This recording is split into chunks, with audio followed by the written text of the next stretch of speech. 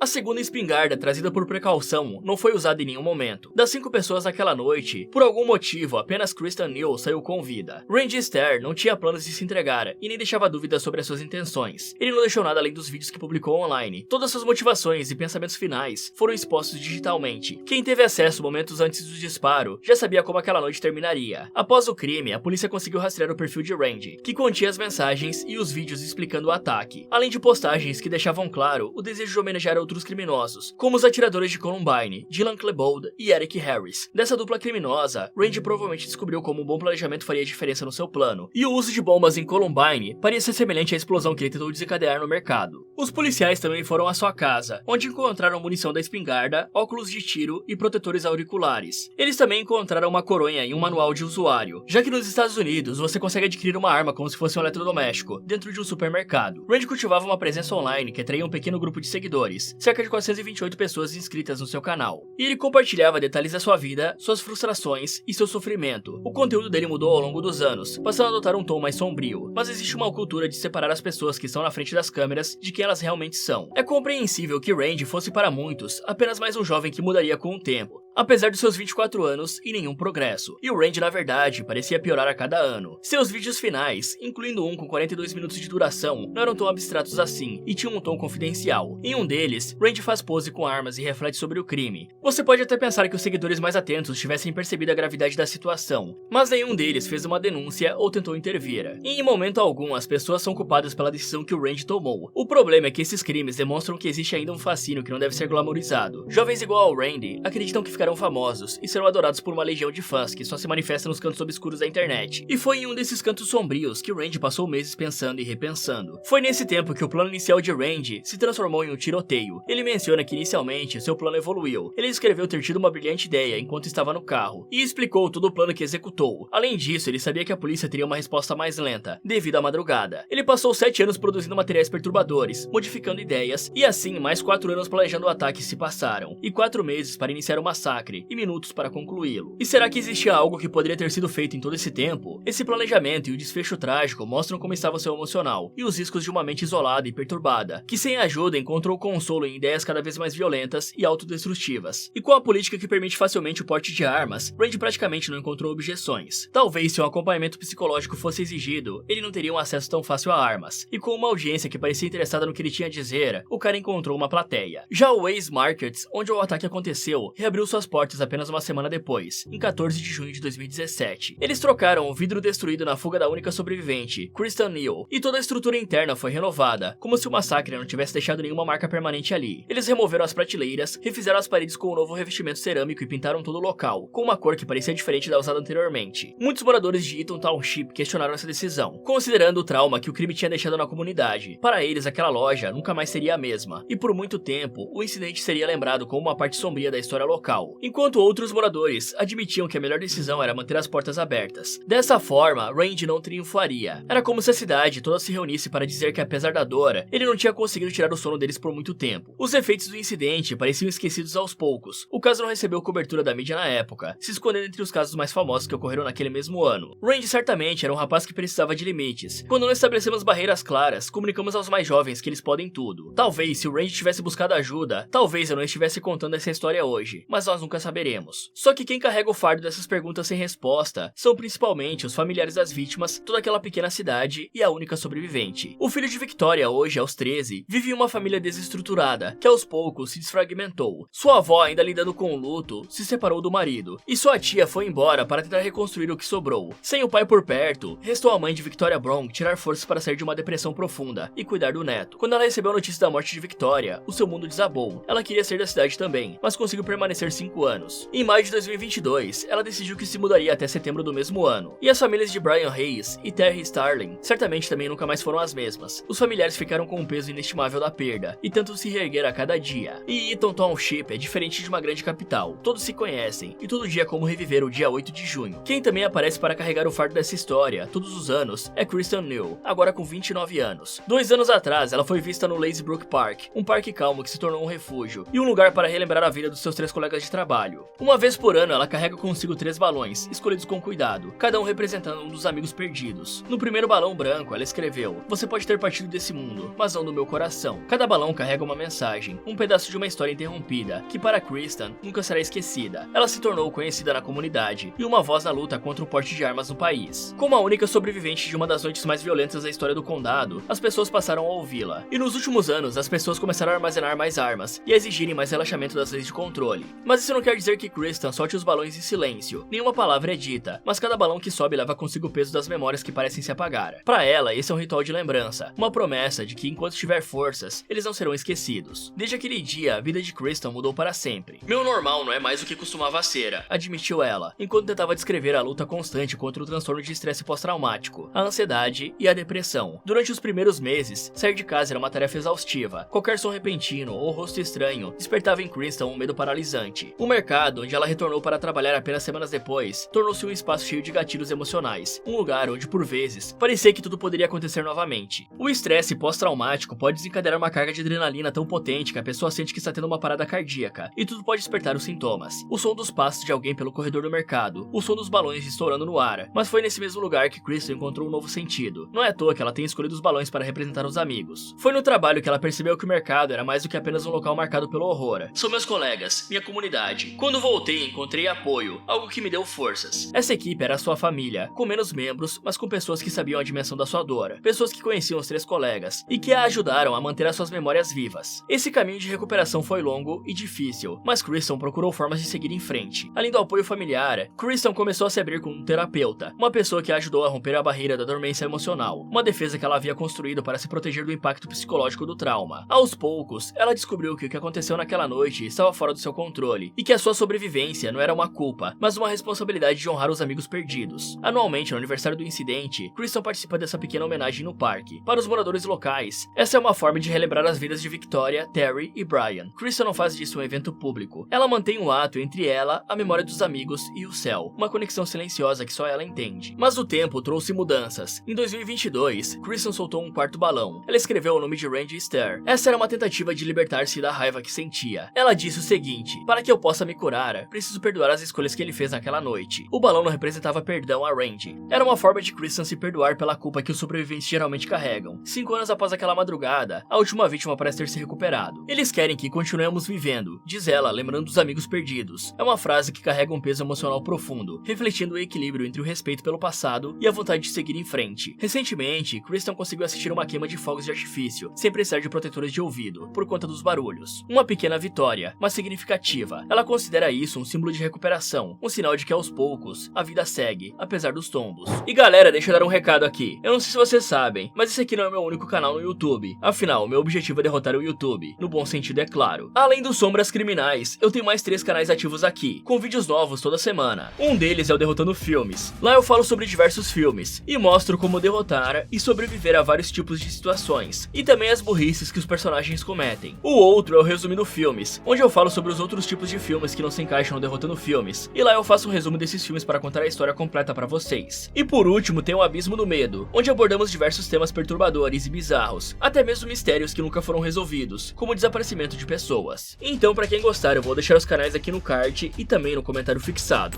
E galera, o que vocês acham desse caso? Vocês acham que essa é uma tragédia que poderia ter sido evitada de alguma forma? Me contem nos comentários. Muito obrigado por assistir e até o próximo.